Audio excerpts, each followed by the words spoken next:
दारा अपनी माँ की हालत देखकर परेशान होता है और फरवाद से कहता है मामा मुझसे शमशेर के बारे में बार बार पूछ रही हैं। कल को इनको कुछ हो गया तो मैं इनको क्या मुंह दिखाऊंगा। मैं शमशेर को फोन करके बुला रहा हूँ। फरवाद से मना करती है और उससे कहती है बाबा साहब यहाँ पे हैं, वो नाराज होंगे और मम्मी को कुछ नहीं होगा। जब वो ठीक हो जाएंगी वो खुद ही शमशेर को बुला लेंगी। निदा और एहसन का निकाह हो जाता है। फंक्शन के दौरान एक बच्चा गिर जाता है। उसकी माँ उसे उठाकर प्यार करती है। इन दोनों माँ बेटे का प्यार देखकर शमशेर को अपनी माँ याद आ जाती है। इसी दौरान में महक शमशेर को आवाजें दे रही होती है। महक शमशेर को स्टेज पर साथ चलने को कहती है, लेकिन शमशेर कहता है मैं तुम्हारे पापा का सामना नहीं कर सकता हूँ। लेकिन महक कहती है फैमिली फोटो में अगर तुम भी होगे तो मुझे अच्छा लगेगा। बाबा साहब डॉक्टर से महविश की रिपोर्ट और सर्जरी का पूछता है। डॉक्टर से बताता है इनको सीवियर हार्ट अटैक हुआ है, जिसकी वजह से दिल बहुत डैमेज हो चुका है। अभी मजीद इंतजार करेंगे सर्जरी के लिए। इसी दौरान में बाबा साहब के फोन पर शमशेर की कॉल आती है। वो फोन देखे बगैर दारा को दे देता है और उसे कहता है तुम्हारी माँ का फोन है। दारा फोन की तरफ देखता है। शमशेर की कॉल आती है।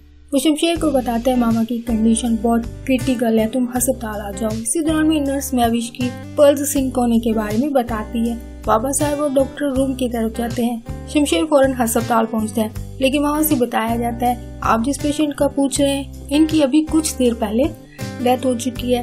इनकी फैमिली इनकी बॉडी ले जा चुकी है। दारा बाबा साहब से कहता है क्या मैं शमशेर को मामा के बारे में बता दूं? बाबा साहब कहता है नहीं, वो कातिल है अपनी माँ का। वो उसी का गम लेकर इस दुनिया से चली गई है। मुझे ऐसी नालायक औलाद नहीं चाहिए जो एक मामूली सी लड़की के लिए माँ बाप और घर को छोड़ गया। अगर किसी ने उसका नाम भी इस घर में लिया तो उसे मेरे मरने के बाद मेरा चेहरा देखने की इजाजत नहीं होगी। दारा बाबा साहब के गले लगकर रोता है। दारा की बीवी से कहती है तुम शमशेर को मम्मी के बारे में ना बताना, बाबा साहब नाराज होंगे। इस पर दारा कहता है मैं पहले ही शमशेर को बता चुका हूँ, मम्मी के फोन पर उसकी कॉल आई थी। शमशेर घर आता है, लेकिन दारा उसे अंदर जाने से रोकता है और इससे कहता है बाबा साहब अंदर है और वो तुम्हें मम्मी की डेथ का कसूरवार समझते हैं। घर के अंदर बहुत सारे मेहमान है, तुम जाओगे तो तमाशा बनेगा। लेकिन शमशेर अंदर चला जाता है। बाबा साहब इसके पास आता है। शमशेर बाबा साहब के गले लगकर रोता है, लेकिन बाबा साहब लोगों के सामने तमाशा ना बने। शमशेर के कान में कहता है तुम्हारी जुर्रत कैसी होगी मेरे घर में आने की। शमशेर कहता है मैं मामा को देखे बगैर नहीं जाऊंगा। लेकिन बाबा साहब कहता है मैं लोगों के सामने कोई तमाशा नहीं चाहता हूँ, तुम जाओ उसी औरत के पास जिसकी खातिर अपनी माँ को छोड़कर गए थे। शमशेर अपने बाप की मिन्नत करता है, लेकिन बाबा साहब दारा से कहता है इसे ले जाओ। दारा शमशेर को घर से निकाल देता है। निदा की रुखसती हो जाती है।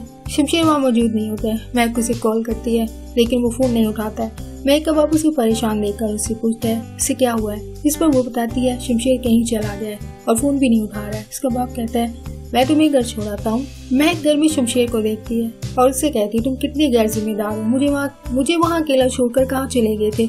महक शमशेर को रोता हुआ देखती है और उससे रोने की वजह पूछती है। शमशेर कहता है मेरी माँ इस दुनिया से चली गई है, बाबा साहब ने मुझे धक्के देकर घर से निकाल दिया और मामा को एक बार देखने भी नहीं दिया। मैं बहुत बुरा इंसान हूँ, मेरे साथ यही होना चाहिए था।